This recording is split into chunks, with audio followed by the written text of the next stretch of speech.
షాడీ side అనే ఊర్లో తరచుగా ఎవరో ఒకరు సీరియల్ కిల్లర్ లాగా మారి మరి కొంతమందిని చంపేసి ఆ తర్వాత వాళ్ళు కూడా పొడుచుకొని చచ్చిపోతూ ఉంటారు. మనకి ఎవ్రీ ఇయర్ ఐపీఎల్ జరగడం ఎంత కామనో ఈ ఊర్లో సీరియల్ కిల్లింగ్స్ జరగడం అంతకంటే ఎక్కువ కామన్. సారా ఫియర్ అనే మంత్రగత్తె ఆ ఊరికి ఇచ్చిన శాపం వల్లే ఆ ఊరి వాళ్ళంతా అలా అవుతున్నారని ఆ ఊర్లో అనుకుంటూ ఉంటారు. ఇదిలా ఉండగా ఒకరోజు శామ్ అనే అమ్మాయి బ్లడ్ పొరపాటున ఒక యాక్సిడెంట్ వల్ల ఆ మంత్రగత్తె సారా ఫియర్ డెడ్ బాడీకి తగులుతుంది.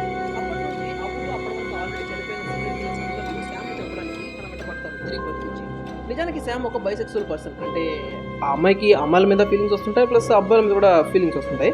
శామ్ని ఆ కిల్లర్స్ దగ్గర నుంచి తప్పించడానికి శామ్ లవర్ డీనా అనే అమ్మాయి అండ్ ఈ Deena friends Kate and Simon try చేస్తుంటారు. అండ్ ఈ డీనా కూడా ఒక బైసెక్సువల్ పర్సనే. వాళ్ళందరూ కలిసి ఆ సీరియల్ కిల్లర్స్ ని చంపి గుజ్జు చేసినా కూడా వాళ్ళు మళ్ళీ బతికొస్తుంటారు, టెర్మినేటర్ మూవీలో విలన్ లాగా. అప్పుడే డీనా తమ్ముడు జాష్ కి ఇంతకు ముందు శామ్ కి లాగే చనిపోయిన సీరియల్ కిల్లర్స్ వెంటబడినా కూడా వాళ్ళ దగ్గర నుంచి తప్పించుకున్న సి పెర్మన్ అనే ఆమె కేసు గుర్తొస్తుంది. వీడొక నెట్ అనమాట, ఇట్లా జరిగిన కేసెస్ అన్నిటి గురించి ఎంక్వైరీ చేస్తూ ఉంటాడు. అందుకని వీడికి ఆ కేసు గురించి ఐడియా వస్తుంది.